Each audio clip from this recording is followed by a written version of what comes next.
a lot of orgs are mandating AI tools, but staff are switching to what works for them. Thoughts on this, on security? Yeah.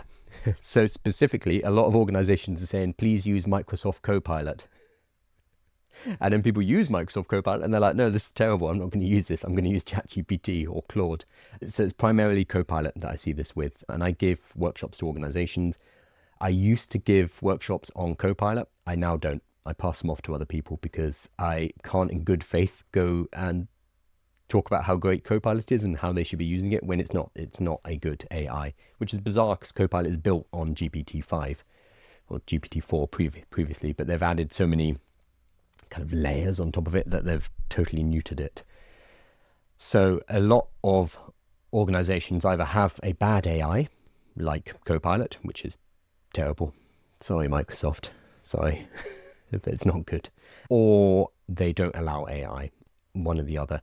There was the study last week, which everybody was going on about and nobody read, which was from MIT and NANDA, saying that 95% of AI pilot projects are failing and there's no positive ROI. A lot of problems with that study. Go and have a look at it. It's not a good study. It's so bad that I think they have made it hard to get hold of. It's really hard to get. But once you actually read it, this is nothing. But people read the headline, the 95% headline, the world's collapsing. It's not. In that, one of the big takeaways was that 90% of staff members in these organizations were using large language models like ChatGPT. Not in the pilot projects, but they were just using ChatGPT on a daily basis, 90%.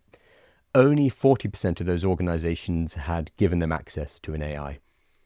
So a huge number, an additional 50% of people were just bringing their own, BYO LLM, we call it, bring your own large language models. They were using ChatGPT on their phone or logging into it on a website. And that was, more people were using it secretly, shadow IT, than people who had been allowed to use it. I think that's the biggest takeaway from the MIT study is that, sure, the big pilot projects are failing, but people are using this on the day-to-day, the staff members, because it's useful and they're saving time and they're able to do more. And there's no way they're going to give it up. Even if they're told you're not allowed to use AI and we're not going to give you access, they were going ahead and using it. That says more than anything else to me. This opens up, as you say, huge security issues, because when you bring your own large language model, when you bring your own ChatGPT, chances are it's either going to be the free plan or the basic paid plan. If it's the free plan, pretty much everything is going to be going up to the cloud. You can toggle it off. Let me pull it up. Say hide it. I'm very sneaky with this. So if you go into settings in ChatGPT, settings, data controls, and then there's a toggle which is improve the model for everyone. If you turn that off, then they won't be able to send data, supposedly. So it says, allows your content to be used to train our models, which makes ChatGPT better for you and everyone who uses it. We take steps to protect your privacy. That needs to be toggled off. So they've been very sneaky, and that's a euphemism, improve the model for everyone. That is, we're going to take your data and train our model on it. And they make you sound mean for turning it off. But without proper training, lots of staff members are not going to know to turn this off. Lots of staff members will be using the free version, and high levels have better data security. Like you should be using an enterprise account, really. A team account or an enterprise account.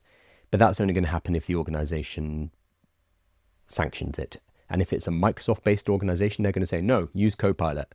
And then the staff members who use Copilot realize it's terrible and start to use their own version like ChatGPT. So this is a huge issue, and it's called shadow IT.